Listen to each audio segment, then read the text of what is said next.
물어보면은 모르니까 I'm sorry 몇의 어떤 고객님들께서는 많이 화가 나셨었어요.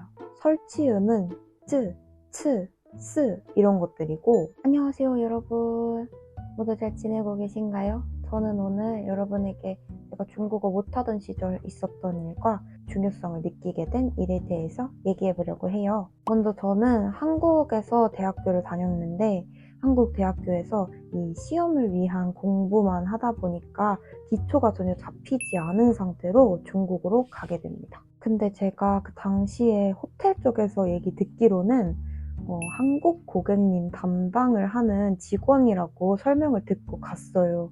근데 가자마자 대뜸 호텔 로비 중앙에 서게 됩니다, 제가. 그러면은 만약에 여러분 이 호텔에 처음 왔는데 뭐 길을 물어보거나 뭔가 물어볼 때 누구에게 물어볼 것 같나요? 바로 저에게 물어보는 거죠. 근데 전 중국어를 할 수 있다? 할 수 없다. 그래서 저는 그때 저한테 막 와가지고 길 물어보거나 뭘 물어보면은 모르니까 I'm sorry, I'm sorry, I'm Korean 막 이랬어요. 진짜 막 영어로, 되지도 않는 영어로 막 말하면서 정문으로 들어와서 바로 제가 보이고, 정문으로 들어와서 오른쪽을 보면은 컨시어지 데스크가 있었는데, 제가 이제 상황을 설명하고 컨시어지 데스크로 데려가가지고 이제 막 친구들에게 넘기고 그렇게 일을 했었는데, 왜 한국 고객님 담당인데 그 일은 안 했나요? 라고 물어볼 수 있는데, 한국 고객님들은 출장을 오신 거잖아요. 거기 사시는 게 아니다 보니까 출장을 오시다 보니까 낮엔 대부분 이제 출근하러 가셨고, 저녁에 오셔서 낮에는 저는 이제 그렇게 호텔 로비 중앙에 혼자 서가지고 이러고 있습니다. 이러고 있었던 거죠. 근데 이제 그러던 와중에 중국 고객님 몇몇의 어떤 고객님들께서는 많이 화가 나셨었어요. 왜냐면 중국어도 못하는 애를 왜 여기 세워놓냐 이렇게 막 말을 하시는 거예요. 저 중국어 못했다 했잖아요. 제 얘기를 하니까 그건 또 잘 들리는 거예요. 얘 중국어도 못하는데 여기 왜 세워놨냐 하면서 막 저희 로비 매니저님한테 뭐라 하고, 컨시어지 데스크 애들한테도 뭐라 하고, 항상 이렇게 조금, 가끔, 항상은 아니었고 가끔 이런 일들이 있었는데, 이제 저는 그런 일들이 좀 있으니까 친구들한테도 미안하기도 하고, 로비 중앙에 있으면 내가 더 민폐가 되는 것 같아서 지정되어 있는 그 자리가 아니라 이제 컨시어지 데스크 옆이나 아니면 프론트 데스크 옆에 친구들 사이사이에 껴있었어요. 근데 거기 껴서 무엇을 했느냐, 그냥 가만히 있는 게 아니고 친구들이 하는 대화를 들었어요. 듣고 작은 메모장에다가 친구들이 하는 대화 내용을 막 적었어요. 한글로 적었습니다. 적어서 막 따라했어요.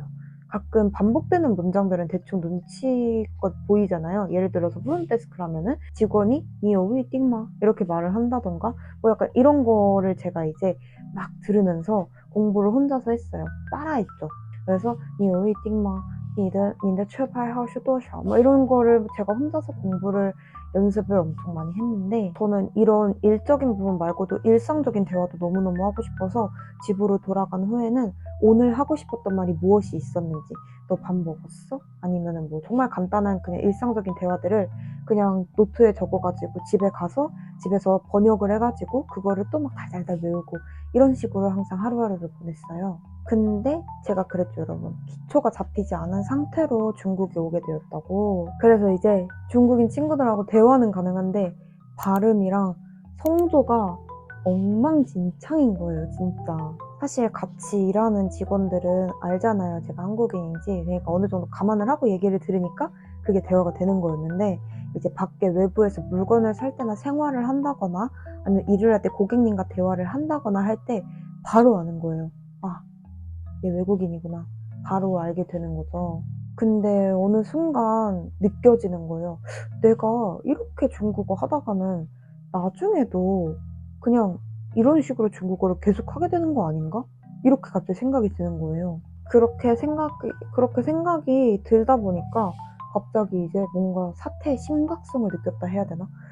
왜냐면 중국인 친구들하고 대화는 되는데 이제 밖에 나가거나 고객님들이랑 대화할 때는 이제 좀 뭔가 이상하니까, 그때부터 뭔가 이제 저도 느낀 거죠. 아, 나 지금 뭔가 문제가 있구나 하고, 그때부터 발음이랑 성조에 엄청난 시간을 투자했어요. 특히 설치음이랑 건설음에 신경을 많이 썼는데, 좀 간단하게 설명드리면 설치음은 쯔, 츠, 스 이런 것들이고 권설음은 쯔, 츠, 슈 이런 것들이에요. 적어가지고 따라했다고 했잖아요. 이렇게 하면 안 되는 거였던 거예요. 그때는 들리는 대로 그냥 적다 보니까 한글 위에 성조만 표시해서 적었는데 발음이 너무 이상했던 거예요. 성조도 이상했고. 그래서 이걸 인지하게 됐을 때는 제가 메모장에다가 적을 때 한글이 아니라 한호병음으로 정말 잠깐 스쳐 지나가는 단어나 문장이든 다 한호병음으로 적었어요. 그렇게 공부를 시작했더니 발음이 점점 좋아졌는지 같이 일하던 친구들이 야, 홍수혜, 너 발음 되게 좋아졌다. 막 계속 이런 말을 하는 거예요. 그래서 저는 그때 중국어는 정말 기초가 중요하구나를 그때 처음으로 느꼈어요. 뭐 발음, 문법, 성조 그냥 넘길 게 하나도 없었는데 저는 뭐 대화만 되면 되지 뭐 약간 이런 마인드로 공부를 했기 때문에 생긴 일이었던 거죠. 안 좋은 습관들을 고치기 위해 열심히 연습하고 또 연습했습니다. 중국어 공부를 할 때는 기초가 튼튼하게 차근차근 쌓아 올릴 수 있도록 공부를 해야 됩니다, 여러분.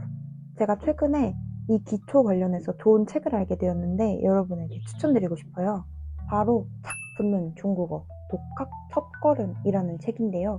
시사 중국어사에서 나온 책이에요. 제가 이 책을 왜 추천드리고 싶은지 간단하게 설명드리자면 이 책은 제가 앞에서 계속 언급했던 발음뿐만이 아니라 단어랑 회화 그리고 문법 또 자격증 공부까지 다 한꺼번에 할 수 있는 그런 책이에요. 중국어를 처음 공부하시는 분들한테는 너무 좋은 책인 것 같아요. 아무것도 모르는 상태에서 회화를 시작한 제가 기초는 정말 중요하다고 꼭 말씀드리고 싶은데 이 책에는 교체 연습이라고 해서 그날 배운 문장의 단어들을 교체하면서 더 연습을 할 수 있게 되어 있는 방식으로 연습 문제도 준비되어 있고요. 문장 하나를 배우게 되면은 교체 연습처럼 어떻게 더 확장해서 사용할 수 있는지에 대해서도 나와 있어요. 그래서 왕초보분들 중국어 공부를 시작하고 싶다 하시는 분들에게 추천드리고 싶은 책이에요. 또 새학기고 중국어 공부를 하시려는 우리 구독자님들을 위해 제가 5분에게 이 책을 선물로 드리려고 합니다. 자세한 내용은 제가 고정 댓글에 적어놓을게요. 그래서 저는 저희 구독자님들은 중국어 공부를 시작할 때 기초를 꼭 탄탄하게 공부했으면 좋겠다. 이거를 꼭 말씀드리고 싶었고 이 기초가 탄탄해야 나중에 덜 고생하실 수 있어요. 전 지금도 고생을 조금 하고 있는 사람이긴 하거든요. 그리고 공부 관련해서도 항상 질문을 정말 많이 주시는데 저 언제나 환영입니다, 여러분. 제가 인스타 DM 항상 열어놓거든요. 저한테 많이 물어보세요. 지금도 많은 분들이 뭐 유학 관련해서도 물어보고 정말 많이 물어보시는데 전 언제나 환영입니다. 저에게 연락 많이 주세요. 저 이런 거 도와드리는 거 너무 좋아해요. 제가 아까 앞에서 살짝만 말했던 5분에게 선물 드리는 그 댓글 이벤트도 고정 댓글 보시고 꼭 참여해주세요. 저의 첫 댓글 이벤트입니다. 또 그 호텔 인턴 어떻게 가셨나요? 이렇게 물어보시는 분들 되게 많으셨는데 제가 알기로는 저희 학과 교수님이랑 호텔 매니저님이랑 친분이 있으셔가지고 가능했던 일로 제가 알고 있어요. 그래서 저는 학교에서 매니저님과 면접을 봐서 가는 그런 방식으로 인턴을 갔습니다. 그 당시에 사실 중국어 못해가지고 몇몇 친구들한테 괴롭힘도 당하고 밖에서 물건 살 때 몇십 원씩 더 받기도 하고 정말 많은 일들이 있었어요. 근데 그때 제가 포기하지 않고 노력을 계속 했기 때문에 지금의 조금 더 나은 제가 된 것 같아요. 그래서 여러분도 포기하지 않고 열심히 공부하셨으면 좋겠습니다. 제가 큰 힘이 되진 않겠지만 제가 열심히 응원할게요. 오늘도 영상 봐주셔서 너무 감사드리고 여러분 그리고 언제나 행복하세요. 감사합니다. 안녕.